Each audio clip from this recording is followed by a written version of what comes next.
Boa tarde a todos. Deputada Lisiane, deputado Couto, nossos demais deputados, as mães Lisiane, Marilene, Fátima, meu prezado amigo Paulo, Flávio, o Gabriel, em nome da associação, queria cumprimentá-los, estender a toda quem nos assiste, inclusive a comunidade toda, que nós sabemos que está muito ligada a essa importante conversa que a comissão nos propõe hoje, acolhe, deputada. Demais quem nos ouve, quem participa, demais exposições aqui extremamente importantes e reflexões que me antecederam. Eu vou fazer eu até escrevi assim, eu vou fazer um relato de quem acompanha, vive, está de perto acerca do tema e sabe o significado junto com vocês, né? Um pouco do que isso significa, evidentemente, longe da dor e daquele sentimento que vocês vivem diário, cotidianamente, expresso aqui na Lisiane por todos vocês. Então, eu diria o seguinte, depoimento assim, de quem acompanha o mesmo tema. Passados mais de 10 anos, eu chamo da inesquecível tragédia da Boate Kiss, que ceifou 242 prodigiosas vidas e deixou mais de 600 feridos, além de violentar famílias, traumatizou a comunidade, repercutiu forte e tristemente, mundialmente, como as duas exposições ali que me antecederam revelaram, né? Corrido lá em 27 de janeiro daquele ano de 2013, na nossa Santa Maria.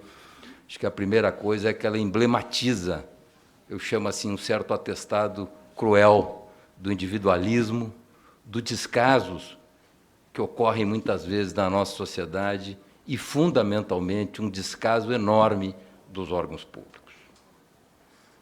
Simboliza também, em certa medida, um certo egoísmo coletivo, escondido, e foi referido aqui, muitas vezes na emoção inicial conjunta do primeiro momento de ardor, vertido em caudalosas lágrimas, me recordo muito bem, que se esvaíram processualmente, também referido aqui, como se fossem as fumaças, inclusive, da sinistra tragédia, e foram se apagando processualmente.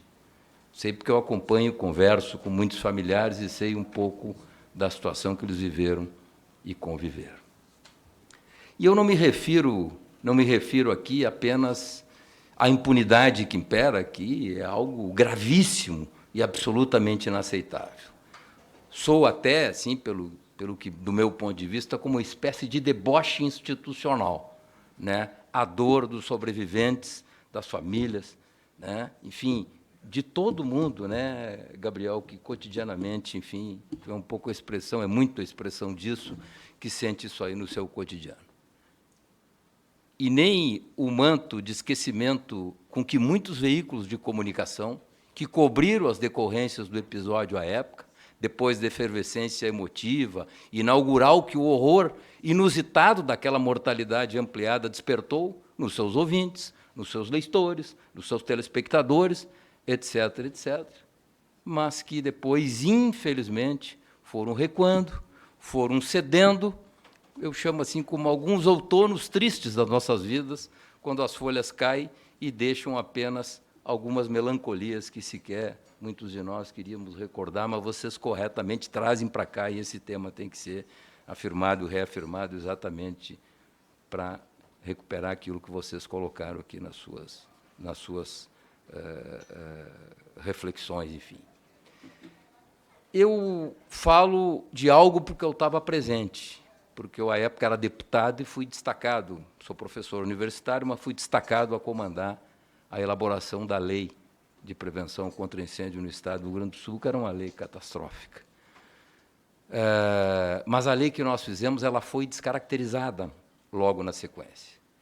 Era uma lei de segurança, de prevenção contra incêndio, elaborada por uma comissão especial, que eu tive a tarefa e a responsabilidade de presidir na época, logo depois, ali, ao longo do ano de 2013, e foi uma descaracterização assim absolutamente inaceitável. Eu explico por que para vocês aqui, porque eu reitero e sempre que eu tenho essa oportunidade eu bato nisso. Ela era resultado, infelizmente, deste episódio, mas já se dizia lá no Rio Grande do Sul que a lei lá era uma lei, olha, cuidado, cuidado, cuidado, porque vai acontecer alguma coisa. Já se dizia isso, já se tinha uma caracterização disso e não se fazia nada para alterar a lei. Então, apesar de ela ter sido, à época, digamos assim, resultado, né, desse sentimento, que tentava, ao menos, amenizar, eu chamo um pouco, as más rememorações, ou mitigar, ao menos, o compartilhamento de culpa de toda a sociedade gaúcha diante do episódio, né, de certa conivência ou omissão, né, com que era tratado o tema, ou se trata o tema até hoje, né, e aí vocês estenderam não só no estado do Rio Grande do Sul, mas no país inteiro e, quem sabe, em outros lugares do mundo. Então,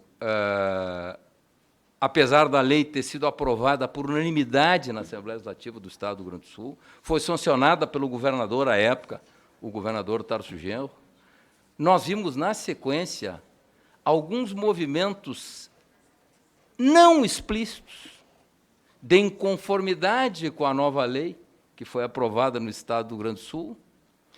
Por isso, algumas vezes, à época, eu e outros deputados e deputadas lá fomos à tribuna, chamávamos a atenção, algumas vezes, de forma repetida, de forma recorrente, batíamos nesse tema, mas me parecia ser em vão.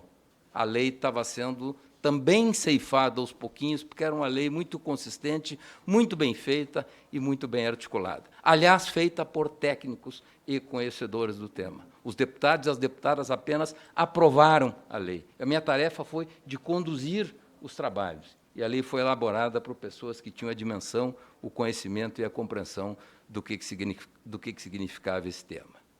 Então, aquela lei foi flexibilizada, aquela lei foi desconstituída, e todo aquele rigor original que foi produzido por esses técnicos, um a um, na sequência, lá no Parlamento do Rio Grande do Sul, por alguns tipos de iniciativa, começavam, através daquilo que eu chamo um pouco do jeitinho brasileiro, começaram a fazer com que a lei começasse a dar para trás. E era emenda aqui, era emenda ali, eu estou no parlamento aqui, muitos que estão aqui sabem o que eu estou falando. E muitos, inclusive, que condenavam na legislação anterior, que a legislação anterior é uma legislação, enfim, muito flexível, etc., etc., adotavam agora, diante da lei nova, exatamente uma conduta que entrava em contradição com aquilo que eles criticavam da lei anterior, que era uma lei insuficiente. Eu diria que desconstruíram a lei, que era tecnicamente, do meu ponto de vista, muito bem fundamentada, criteriosa, rigorosa do ponto de vista de licenciamentos, de fiscalizações, era justa nas existências de exigências e cobranças para o funcionamento das edificações, e mais do que isso, porque aí que se batia para desconstituir a lei era execuível. E diziam que a lei estava começando a atrapalhar os licenciamentos de prevenção contra incêndio. O Flávio sabe muito bem como é que significou a campanha, inclusive, até midiática, que foi feita para isto. A lei era execuível do ponto de vista da sua implementação. E eu sempre digo que ela evitava dois extremos. Qual eram os dois extremos? A leniência e o proibicionismo, deputada. Ela não era nem leniente, porque ela fazia um acerto de contas com a leniência, e não era uma lei proibitiva que proibia tudo. Era uma lei absolutamente execuível. Paulo e outros que acompanharam muito sabem muito bem disso. Então, pessoal, nesse depoimento aqui de quem acompanhou o tema, estou encerrando, você sabe disso, e acompanha até hoje, eu sempre me pergunto, e digo, de tudo isso, fica até hoje uma dúvida, que atormenta, eu imagino vocês, mas atormenta também a mim. E faço essa pergunta sempre que posso e sempre que tenho esses espaços, deputados, e vocês que estão participando aqui, eu faço essa pergunta. Se o que importa mesmo é a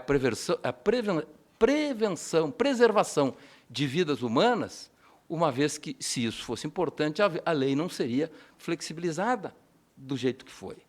que foi mais do que flexibilizada, foi vilipendiada, do meu ponto de vista, e quase extinta em relação, Gabriel, à sua forma original. A lei que tem lá hoje no Estado do Rio Grande do Sul é muito próxima da lei que, infelizmente, ocorreu a tragédia. Ou a outra pergunta que faço é a seguinte: pode ser, quem sabe, na verdade, que as vidas, infelizmente, valem menos que alguns metros quadrados de construção, e resultados e lucros imobiliários, ou até mesmo ganhos de alguns, em detrimento do resto das nossas comunidades. Eu queria fazer esse depoimento, quero deixar registrado aqui. Muito obrigado, Adão Vilaverde, pela sua contribuição, e as questões que você coloca, ela representa, quando as pessoas vão destruindo, é porque tem dentro dele